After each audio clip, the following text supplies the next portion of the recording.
संदर्भामध्ये काय सांगा? महायुतीची बैठक अतिशय खेळीमेळीच्या वातावरणामध्ये पार पडली. पालकमंत्री जयकुमार गोविंद होते, उमेदवार राजाभाऊ होते, आमचे सगळे शिवसेनेचे पदाधिकारी होते आणि सगळ्यांनी मिळून राजाभाऊ राऊत जे महायुतीचे उमेदवार आहेत त्यांना मोठ्या फरकानं निवडून आणायचं हा आम्ही संकल्प केला आहे आणि आजच त्याच्यावर शिक्कामोर्तब झालेलं आहे.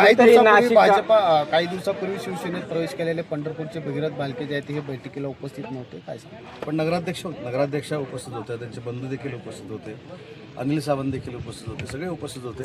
ठीक आहे, काही गैरसमज जे असतील ते आम्ही दूर करू, परंतु आज मोठ्या मनानं जिल्ह्याच्या पालकमंत्र्यांनी असं सांगितलेलं आहे की निधीचं वाटप असेल, शासकीय कमिट्यांचं वाटप असेल, या सगळ्याला योग्य तो नाही शिवसेना पक्षाला दिला जाईल आणि त्याचे वकील म्हणून आता राजाभाऊ राऊत काम करतात. जळगाव असेल हा प्रश्न सातत्याने गिरीश महाजन मार्गी लावायचा प्रयत्न करताय, मात्र आपण पाहतोय की त्यात तोडगा निघत नाही. मुख्यमंत्र्यांनी सांगितलं नाशिकमध्ये देखील तोडगा निघाला, जळगावचा देखील निघाला आणि त्याच्यावर आत्ताच मुंबईमधनं माननीय मुख्यमंत्र्यांनी त्याच्यावर बाईट देखील दिला आहे की नाशिक आणि जळगावमध्ये जे महायुतीचे उमेदवार आहेत तेच मोठ्या संख्येने निवडून म्हणजे एकनाथ शिंदेची शिवसेना असेल किंवा अजितदादांची राष्ट्रवादी असेल हे ठेवलेल्या कंपन्या आहेत अमित शहाने अशा पद्धतीची टीका केली. माझं म्हणणं त्या राऊतांचं ऐकण्यापेक्षा आता राजाभाऊ राऊतांचं ऐकलं. त्या राऊतांचं आपण 4 वर्ष तेच ऐकतोय, त्याच्यातनं काही फरक पडत नाही. ते 60वर होते ते 20वर आले, आम्ही 60वर गेलो. त्यांच्या नगरपालिकेच्या 32 होते त्याच्यावरनं ते 6वर आले, ह्याच बोलण्यानं आले.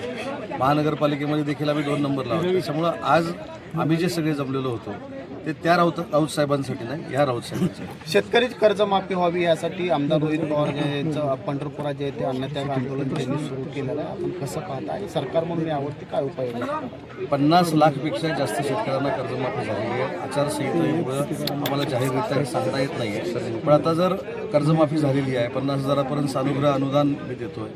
आंदोलन कोणासारखं केलं पाहिजे? राजाभाऊसारखं केलं पाहिजे. आता कर्जमाफी झाल्यानंतर आंदोलन करण्यात काय अर्थ आहे? आंदोलन करताना ते कर्जमाफी व्हावी ह्यासाठी झालं पाहिजे होतं. अजून शेतकऱ्यांच्या काही प्रश्न मिटवण्यासाठी झालं पाहिजे होतं.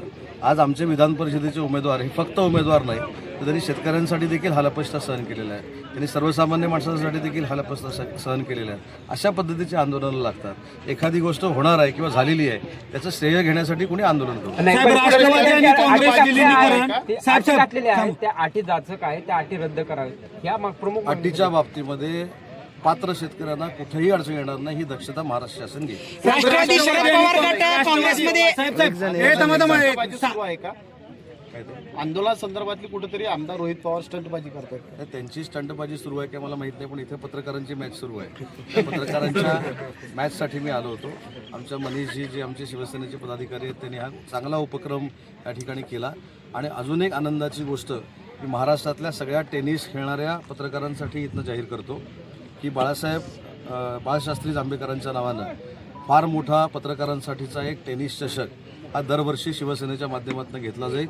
त्याची सुरुवात आम्ही रत्नागिरीमधनं करू आणि 36 जिल्ह्याच्या पत्रकारांच्या 36 टीम घेऊन एक फार मोठी स्पर्धा जी देशात कुठेही सुरू नाही अशी स्पर्धा आम्ही शिवसेनेमार्फत सुरू करू. साहेब राष्ट्रवादी काँग्रेस पार्टी हा स्टंट नाही. साहेब राष्ट्रवादी काँग्रेस पार्टी असेल किंवा राष्ट्रीय काँग्रेस पार्टी असेल यांच्या विलिनीकरणाचा प्रश्न आता मुद्द्यावर आलेला आहे. नाही, विलिनीकरणाचे प्रश्न किंवा कोण कुठच्या पक्षात जाणार हे प्रश्न आहे, त्या पक्षाचे वैयक्तिक प्रश्न आहेत, त्याच्यावर आम्हाला बोलण्याचा अधिकार.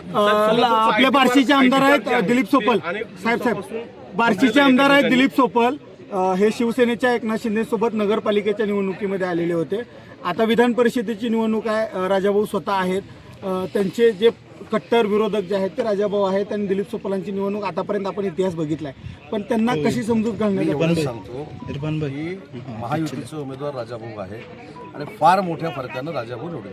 साहेब आयटी पार्क कशा आयटी पार्कच्या बाबतीमध्ये सोलापूरच्या अनेक लोकप्रतिनिधींनी मागणी केलेली आहे. आयटी पार्कच्या बाबतीमध्ये जागा ही शहराच्या बाहेर असून उपयोगाची नाही, शहरातली जागा आपण घेतली पाहिजे.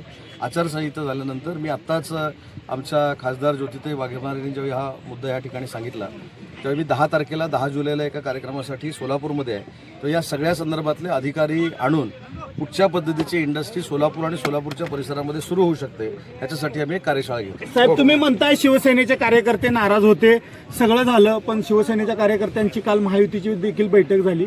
शिवसेनेच्या कार्यकर्त्यांची कुठेतरी नाराजी दूर होते ना चित्र दिसते का? शिवसेनेच्या संदर्भातल्या ज्या काही गोष्टी होत्या त्या आम्ही पालकमंत्री महोदयांशी बोललेलो आहोत, उमेदवारांशी बोललेलो आहोत. आमच्या सगळ्या लोकांची नाराजी नव्हती, काही खंत होती, ती दूर झालेली आहे. भविष्यामध्ये अतिशय चांगल्या पद्धतीनं आम्ही एकोप्यानं काम करू.